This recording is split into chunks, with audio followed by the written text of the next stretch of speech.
नमस्कार साथियों, आपके अपने YouTube चैनल सक्सेस पॉइंट पे बहुत बहुत स्वागत है।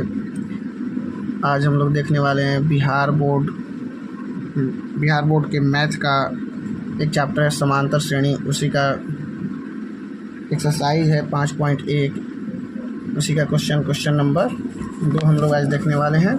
देखिए, क्वेश्चन नंबर 2 में बोला गया है कि एक बेलन में उपस्थित हवा की मात्रा जबकि वायु निकालने वाला पंप प्रत्येक बार बेलन की शेष हवा का 1/4 भाग निकाल देता है। मतलब एक बेलनाकार एक पात्र है, सिलेंडर है, उसमें जो हवा उपस्थित है एक पंप के द्वारा एक बार में 1/4 भाग हवा निकाल दिया जाता है। तो इसको हम लोग को समांतर श्रेणी के टाइप से निकालना है और देखना है कि समांतर श्रेणी में ये है कि नहीं है। ऐसे क्वेश्चन को हम लोग कैसे हल करते हैं, देखिए। एक्सरसाइज है आपका 5.1 का क्वेश्चन नंबर 1 का 2 नंबर क्वेश्चन है। क्वेश्चन बोल रहा है कि एक बेलनाकार पात्र में हवा उपस्थित है, यानी हम लोग लिख लेते हैं कि देख लेते हैं कि कितना हवा उपस्थित उसमें है। लिख लेते हैं माना कि बेलनाकार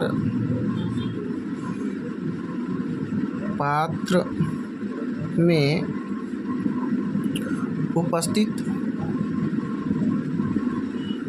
हवा, जितना हवा रहेगा यानी आयतन को हम लोग क्या से मान लेते हैं, भी। कितना भी हम लोग मान लेते हैं कि हवा उसमें भी उपस्थित है। और एक पंप है जो हवा को निकालता है और एक बार में जितना हवा है उसका 1/4 भाग बाहर निकाल देता है। ठीक है, पंप द्वारा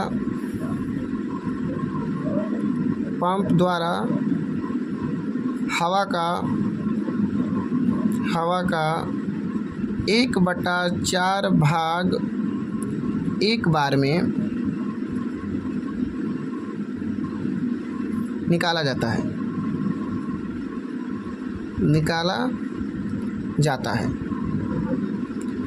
देखिए, हम लोग भी मान लिए हैं, यानी प्रथम हम लोग का ये हो गया भी। अब A1 हो गया हमारा, ये A2 निकाल रहे हैं। देखिए, भी तो है, ठीक है। और देखिए 1/4 आयतन का मतलब हवा का 1/4 निकल रहा है, तो इसमें से घटा लीजिए। क्या करेंगे, घटा लेंगे 1/4 भी। अब इसका हम लोग क्या करेंगे, एलसीएम लेंगे, यानी हवा जो कुल हवा में से 1/4 हवा क्या हो रहा है, यानी 1/4 भी घट रहा है। तो इसका एलसीएम हम लोग लेंगे तो कितना आएगा, एलसीएम आएगा 4 से एक बार में जाएगा कितना, 4 बार में, तो 4 एकम 4 से गुना होगा तो 4 भी, माइनस है तो माइनस 4 एकम 4, 1 से होगा तो 1 भी। ठीक है, 4 भी में से एगो भी गई तो कितना बचा, 3V/4। ठीक है, अब हम लोग निकालते हैं A3। ठीक है, A3 निकालने के लिए पहले हम लोग क्या करेंगे, जितना बचा है उसी का 1/4 निकलना है। ठीक है, चलिए देखिए, 3V/4 माइनस 1/4 भी। देखिए 3/4 का 1/4 निकल रहा है, 3/4 का 1/4 निकल रहा है, यानी 3/4 से इसमें गुना कर दीजिए।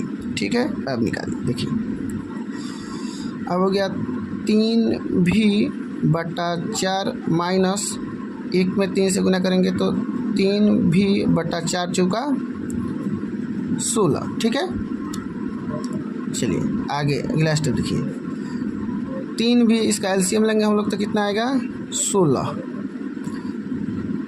तो 4 चौका 16, ऊपर 4 से गुना होगा तो हो जाएगा 12V माइनस 16 कम 16, 1 से गुना हुआ तो 3V, यानी 9/16 भी। ठीक है, इतना आ गया।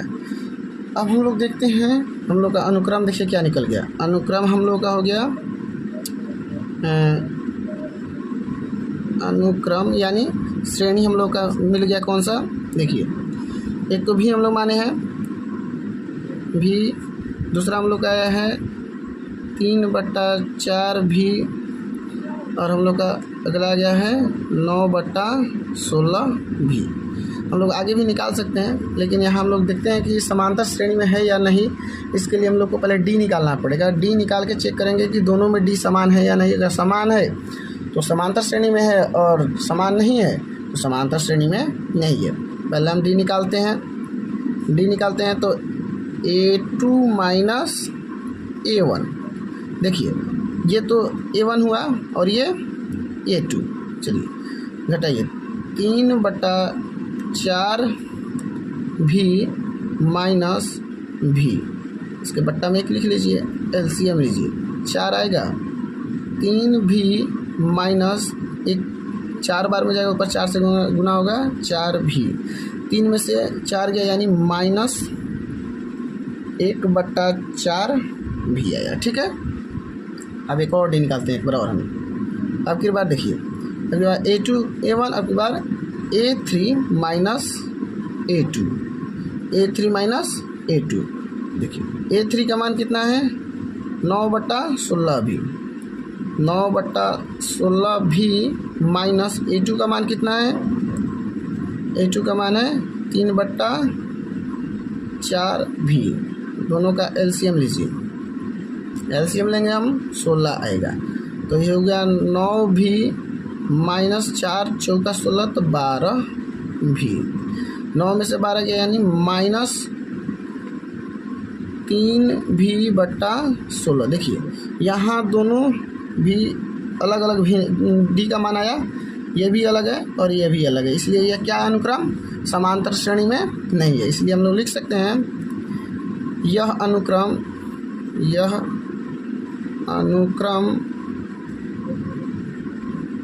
समांतर श्रेणी में नहीं है, क्योंकि डी समान नहीं है। हो गया, हमारा बन चुका है। देखिए बहुत ही आसान है। देखिए माना कि बेलनाकार पात्र जितना दिया है उसको हम लोग मान लिए, और एक बार में 1/4 पंप निकाल देता है हवा, तो हम लोग A1 भी मान लिए, A2 भी में से 1/4 भी निकल रहा है तो 4 भी माइनस कर दिए, तो ये हमारा आ गया अनुक्रम हमारा भी 3/4 भी 9/16 भी। डी हम निकाले पहला तो माइनस 1/4 भी आया, और दूसरा निकाले तो माइनस 3/16 भी, यानी डी दोनों समान नहीं है, इसलिए यह अनुक्रम समांतर श्रेणी में नहीं है। बस बहुत ही आसान क्वेश्चन है, कुछ ज़्यादा भारी है। चलिए अब हम लोग तीसरा नंबर क्वेश्चन देखते हैं। तीसरा नंबर क्वेश्चन है, प्रत्येक मीटर खुदाई के बाद एक कुएं खोदने में आई लागत, प्रथम मीटर खुदाई की लागत 150 रुपया है, और बाद में प्रत्येक मीटर खुदाई की लागत 50 रुपया बढ़ जाती है। मतलब प्रथम मीटर जो खुदा जा रहा है 1 मीटर, उसकी खुदाई का लागत है 150 रुपया, ठीक है, और उसके बाद की लागत हो जा रहा है 50 रुपया, यानी बढ़ता जा रहा है, 50 रुपया हमेशा बढ़ता जा रहा है। ठीक है, चलिए तो ऐसे क्वेश्चन को हम लोग कैसे हल करते हैं देखते हैं। बोला है कि प्रथम मीटर की खुदाई का क्या बोलते हैं खर्च कितना आ रहा है, 150 रुपया। तो ले लेते हैं हम लोग। तीसरा नंबर क्वेश्चन है, प्रथम मीटर खुदाई की लागत कितना है, 150 रुपया, यानी हम लोग ए बराबर कितना ले सकते हैं, A1 150 रुपया, और हर एक बार 50 रुपया क्या हो जाएगी, ये बढ़ जा रही है। यानी A2 अब निकालेंगे हम लोग तो कितना हो जाएगा, 150 रुपया तो ये रहेगी, और प्लस 50 रुपया बढ़ जाएगा यानी 200।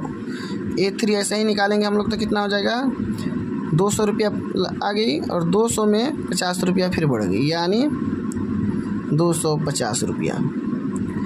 A4 निकालेंगे तो 250 प्लस 50 यानी 300 रुपया। ठीक है, अब इसे हम अनुक्रम में लिख लेते हैं। हमारा अनुक्रम हो गया। देखिए 150 माने 150, 200, 250, 300, हम लोग आगे तक यानी अनंत तक निकाल सकते हैं। चलिए इसका डी निकाल के देखते हैं हम लोग कि डी सही है ना या नहीं। इसे तो हम लोग A1 करते हैं, इसे A2 A3। ठीक है, घटाइए A2 माइनस A1। A2 का मान कितना है, रखिए A2 का मान 200 माइनस 150 यानी 50 आया। एक और डी निकालिए, A3 माइनस A2। A3 का मान है 250 माइनस 200 यानी 50। देखिए डी दोनों में समान आ गया। सारमंतर जब समान आ गया तो क्या है, यह अनुक्रम AP में है यानी समांतर श्रेणी में है। इसलिए लिख सकते हैं हम लोग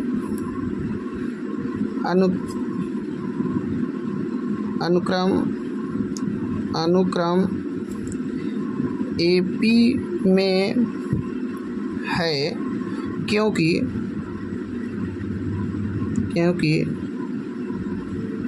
इसका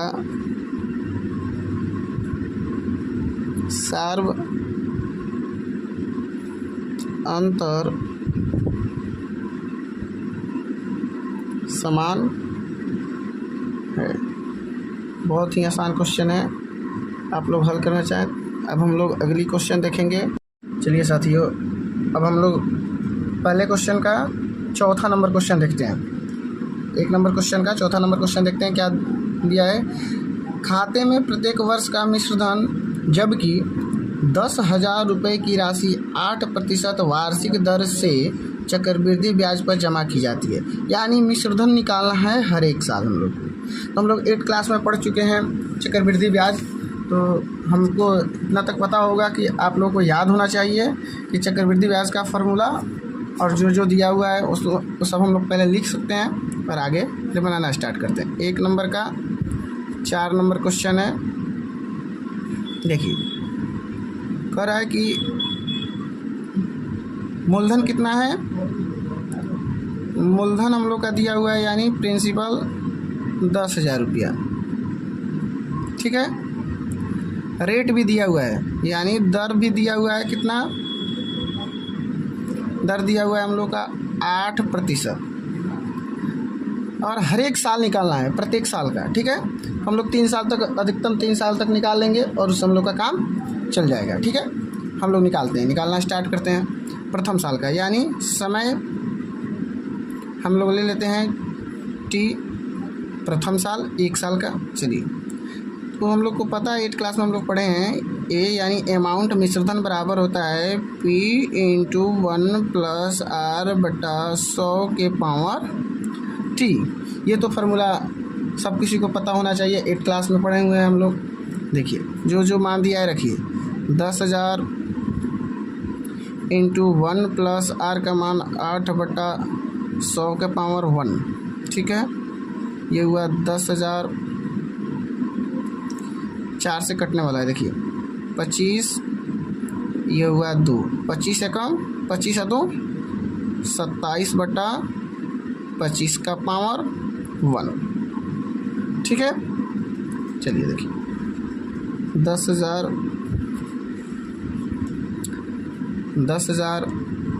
गुना 27/25, 25 से कटने वाला है, 25 चौका 100 यानी 400 में 27 से गुना कर दीजिए। 4 सत्ते 28 के 8 हाथ गया, 4 सत्ते 28 का 8 हाथ गया, 2 4 दूनी 8 2 10 और 00 पीछे। चलिए 1 साल का तो आ गया प्रथम साल का। दूसरा साल यानी A2 भी हम लोग निकाल लेते हैं दूसरा साल। ठीक है, ये A1 हो गया, A2 निकाल लेते हैं। बस वहीं रखना है, समय अब की बार 2 साल कर देना है। ए बराबर P इंटू 1 प्लस R बटा 100 के पावर T, सब कुछ वहीं रहेगा, कुछ भी चेंज नहीं करना है। 10,000 इंटू 1 प्लस 8 बटा 100 और T के मान रखना है 2, यानी दूसरे साल का हम लोग निकाल रहे हैं। चलिए 10,000 कटने वाला है, वैसे ही कटेगा, आएगा 2 25, यानी 10,000 इंटू 25 बटा 27 बटा, हम लोग लिख सकते हैं यहाँ 10,000 इंटू 27 बटा 25 के पावर 2। चलिए 10,000 इंटू, देखिए पावर 2 यानी 2 बार गुना करेगा, 27 बटा 25 गुने 27 बटा 25, 25 से कटेगा ये 400 बार में, और फिर 25 से कटेगा 16 बार में, 16 से 27 में गुना करना है और फिर 27 से गुना करेंगे तो आएगा 11 6 64, इकाई दहाई से 10,000 10,000 11,664 रुपया। ठीक है, दूसरे साल का है। अब तीसरे साल यानी A3 निकालेंगे। अब के बाद तीसरे साल का मतलब समय कितना रखेंगे, 3 साल। चलिए A बराबर, तीसरे साल का निकालते हैं, A बराबर P इंटू 1 प्लस R बटा 100 के पावर T, यानी 10,000 इंटू 1 प्लस 8 बटा 100 के पावर 3, 10,000 इंटू कटा 2 25, यानी 27 बटा 25 के पावर 3, 10,000 गुने 27 बटा 25 गुने 27 बटा 25 गुने 27 बटा 25, ये दोनों से कटा कितना बार में, 16 बार में। ठीक है, अब गुना हम लोग करते हैं, गुना करेंगे, गुना करने के बाद आएगा ऊपर पूरा 16 27 27 27, गुना करने के बाद 31 4 9 2 8 और भागा करना है 25 से। जब भागा करेंगे तो आएगा 12,597.12, इतना रुपया आएगा मिश्रित। देखिए ये 3 साल का है, 3 साल का, प्रथम साल का हमारा कितना आया है 10,800, दूसरे साल का आया है 11,664 और तीसरे साल का आया है, देख सकते हैं आप लोग, 12,597। यानी अब हम लोग का अनुक्रम, चलिए अनुक्रम देख लेते हैं हम लोग का अनुक्रम कितना आ गया, अनुक्रम आ गया, पहला आया 10,800 आया है, उसके बाद आया कितना 11,664, उसके बाद आया है 12,597.12। ठीक है, अब हम लोग डी निकालते हैं। ये तो हम लोग को पता है कि A1 है, A2 है, A3 है। ठीक है, अब डी निकालते हैं, D A2 minus A1, A2 का मान है 11,664, A1 का मान है 10,800, घटेगा तो आएगा 864। फिर एक और डी निकालते हैं हम लोग, A3 माइनस A2, A3 का मान है 12,597.12 माइनस 11,664, घटेगा तो आएगा 933.12। देखिए डी समान नहीं आया तो यह अनुक्रम किस में है, AP में नहीं है। तो यहाँ हम लोग लिख सकते हैं कि यह अनुक्रम AP में नहीं है क्योंकि सार्व अंतर समान नहीं है।